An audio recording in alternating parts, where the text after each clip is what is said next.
मैं शर्मिंदा हूँ।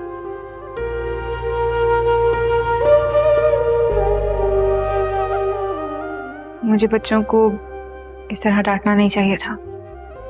मुझे तुम्हारी सफाई की जरूरत नहीं है। सफाई नहीं दे रही, मुझे एहसास हो गया है, इसीलिए अपोलोजाइज कर रही हूँ। मैं बच्चों को भी समझा दूंगी। तुम्हें जो करना है करो, यहां से जाओ। आपको क्या मेरी मौजूदगी इतनी बुरी लगने लगी है? हाँ,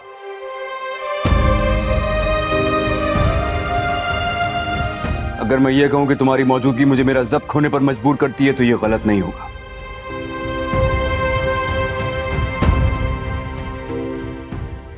इसलिए बेहतर है जब तक मेरा गुस्सा बरकरार है मेरे सामने कम आया करो। जाओ यहां से। तुझे इश्क हो खुदा करे, कोई तुझको उससे जुदा करे, कोई तुझको उससे जुदा करे।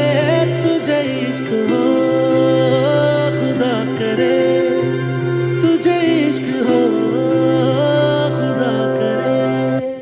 तेरे होठ हंसना भूल जाए, तेरी आँख पूरनम रहा करे, तू उसकी बातें किया करे, तू उसकी बातें सुना करे।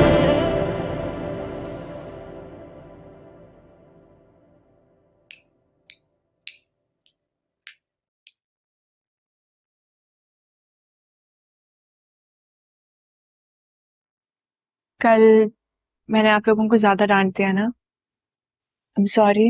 बड़े कान थोड़ी पकड़ते हैं जी, कान तो बच्चे पकड़ते हैं जब टीचर कहती है कान पकड़ो। लेकिन अगर कभी बड़ों से गलती हो जाती है तो बड़ों को भी कान पकड़ लेने चाहिए। सॉरी।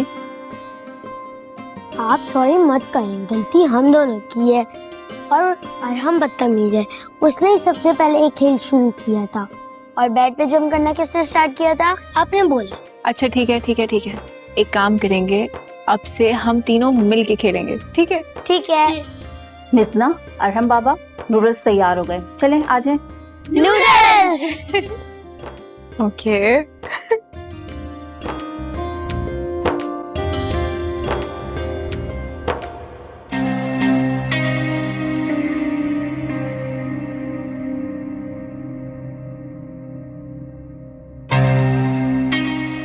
मेरे रास्ते से हट जाओ।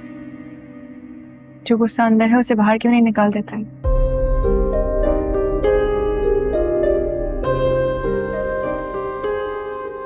अगर आपको मुझसे नफरत हो गई है तो उस नफरत का खुलकर इजहार करें।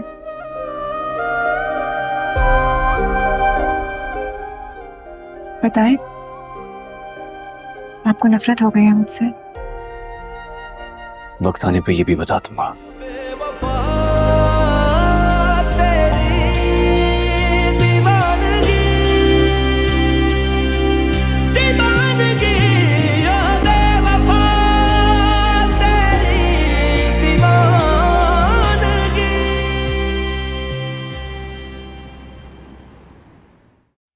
क्या पता था हमें कि हमारी बेटियों के ऐसे नसीब निकलेंगे। हमारा पाला सरफराज जैसे दरिंदे से पड़ेगा।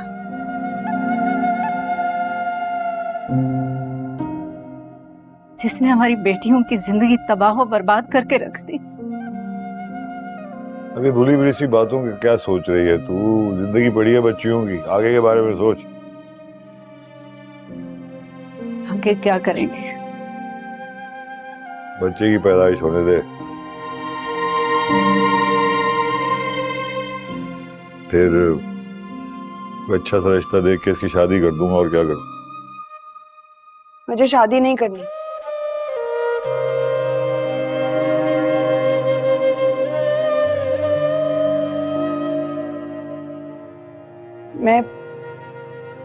मैं अपने बच्चे के साथ जिंदगी गुजार लूंगी, लेकिन आप लोग अपने दिल से मेरी शादी का ख्याल अब निकाल दें।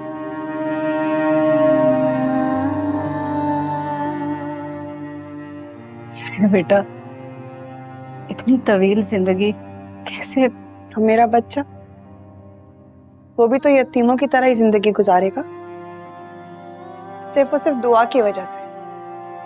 दुआ अगर सरफराज की जिंदगी में ना आती ना, तो आज मेरे साथ ये सब कुछ ना हुआ होता। अम्मा, मेरी जिंदगी जैसी भी है, लंबी छोटी, पर जितनी भी है ना, अपनी औलाद के सहारे मैं गुजार लूंगी। लेकिन शादी की बात मुझसे ना करें, खौफ आता है मुझे। मुझे इस बात से खौफ आता है कि दुआ का ही कोई हवाला फिर से मेरी राह का पत्थर ना बन जाए और दोबारा मुझे नाकर्दा गुनाहों की सजा ना भुगतनी पड़े।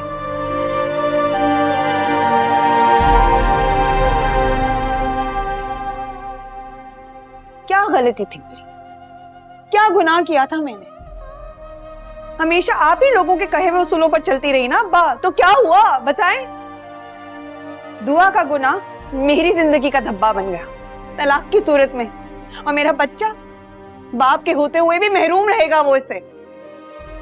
बेटा देख, दुआ ने बहुत बुरा किया, हम सब मानते हैं, बड़ा बुरा किया, लेकिन वो माफी मांग रही है, पछता रही है, माफ कर दे अपनी बहन। उसके लिए दिल में बदगुमानी ना रख। बदगुमान नहीं हो रही मैं अब्बा। क्यों नहीं समझ में आ रही है बात आप लोगों को? मेरे साथ जो कुछ हुआ है उसके पीछे दुआ का हाथ है। अगर उस दिन दुआ हमारे बीच ना आती तो सरफराज तलाक ना देता मुझे। सरफराज ने तलाक सिर्फ और सिर्फ दुआ की वजह से दी, और इस बात का एतराफ भी किया है आप लोगों के सामने। तो फिर क्यों नहीं समझते आप लोग? मुझ पर, मेरे होने वाले बच्चे पर जो कयामत टूट रही है वो सिर्फ और सिर्फ दुआ की वजह से है, और इस सब के लिए कभी माफ भी नहीं कर सकती मैं उसे। ए फिजा, बात तो सुन बेटा।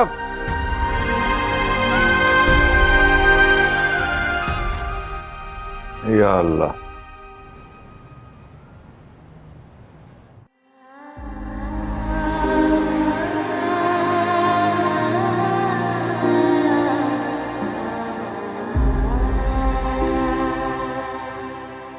अभी तक नाराज हैं?